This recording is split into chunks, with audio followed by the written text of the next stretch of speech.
This is Don from A Life's Journeys, and welcome to Trip Clips for January 15, 2019. In today's episode, we're going to talk about mileage runs.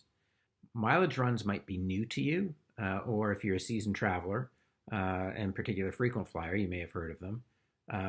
Others may just have been curious. The focus of today's episode is going to target and be more concentrated on people who haven't done them, aren't quite sure what they are. But for those who are more familiar with mileage runs, there might be a few little tips in here that you can take away. First off, what is a mileage run?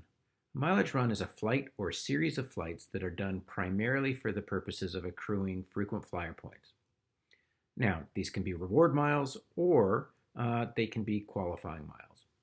The idea is to accrue as many miles or points as possible for as low a fare as possible, thus maximizing the value that comes back from the fare paid.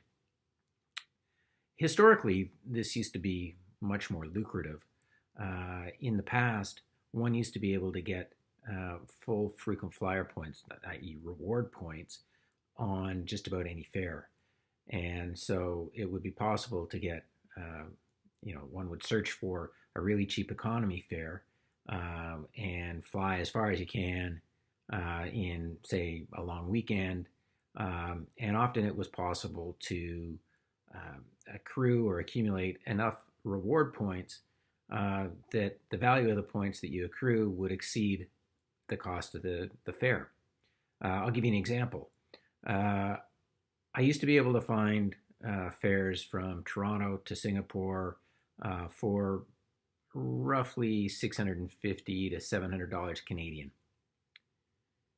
And so for that, a flight to and from Singapore would accumulate 20, 21, 22,000 base miles.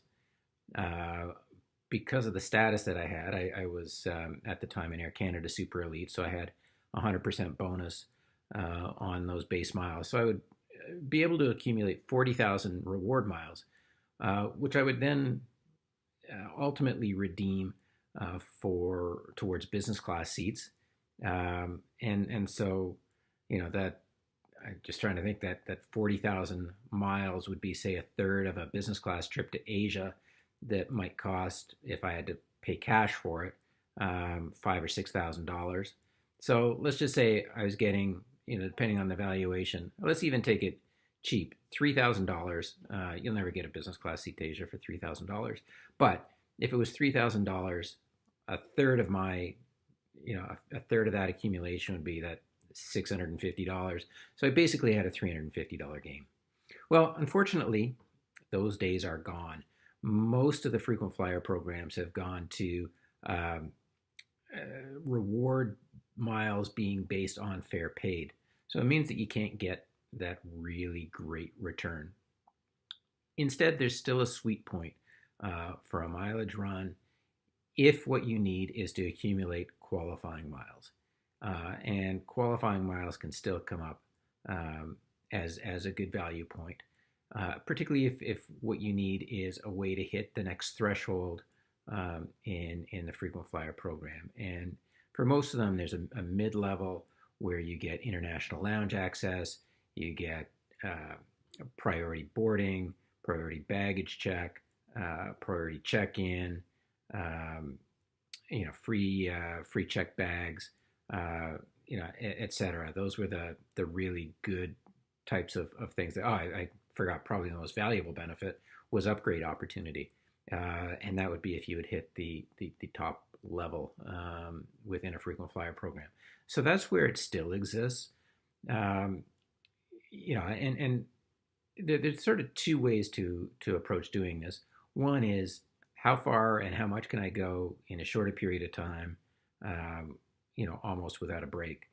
The example that I mentioned before worked really well on United Airlines, and they used to have a flight that would arrive into Singapore at midnight, and the departing flight would be out at 6 a.m.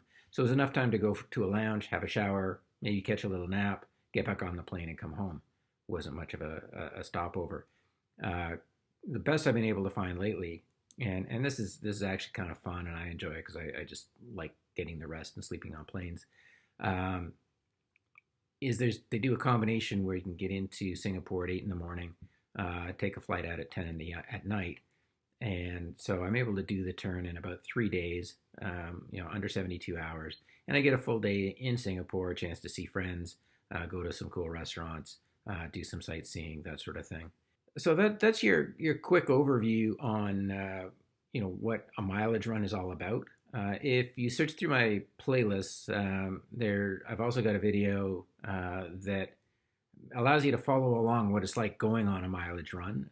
Look for Singapore Mileage Run is the title of the video, and it just follows me from the time that I leave until the time I get back home.